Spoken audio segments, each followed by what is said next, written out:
In 2014, May Road School made the news when its board organised a petition in opposition to the government's IES initiative.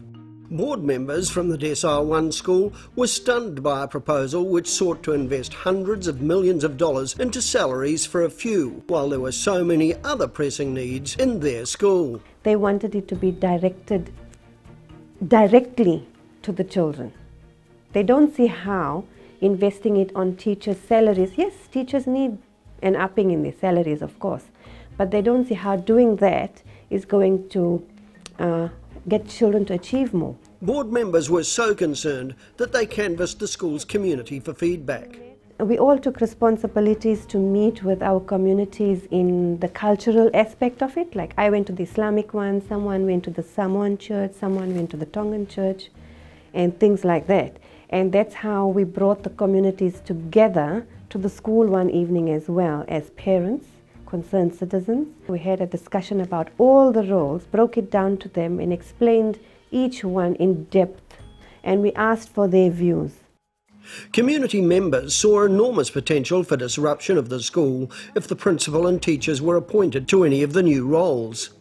They also engaged in an exercise that the board chair recommends other boards consider.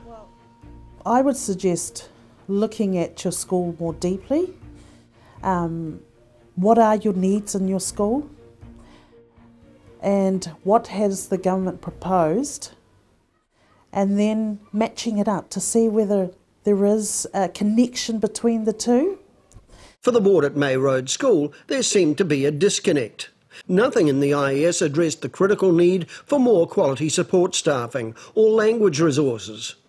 Resourcing for bilingual education, that was taken away for the last 5 years now, and teachers have had to make do with what they can do. They've reached out to their communities and their parents to come in and translate, books to help their children in that classroom, To have that restored would be really great, and that's what we need to see. We all know how vital the early years of learning is. So they should increase the funding for 100% qualified teachers in early childhood education. And if that is restored, together with that we'd require smaller classes where individualized teaching is more appropriate and more manageable for the teachers. This concern about class sizes was a message given by the parent community.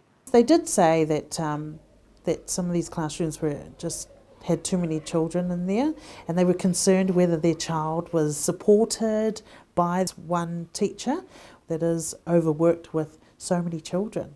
Teacher aides should be given more hours in a class, and the ratio of teacher aides should be more in a class as well. If the classes are smaller, it's easier to manage and teachers can concentrate more on teaching and learning. Support for children with special needs was another area the board saw as a priority, as well as support for transition from early childhood to school. The emphasis on transition in the recently announced new initiative is welcomed by the board, as well as the focus on flexible methods of collaboration. The school has a history of collaboration and is currently involved in a cluster around e-learning, a successful collaboration that does not meet IES criteria.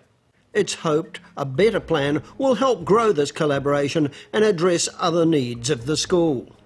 Schools are already collaborating. They know their community, they know their learners. So help them expand that instead of doing something new that people are not sure about.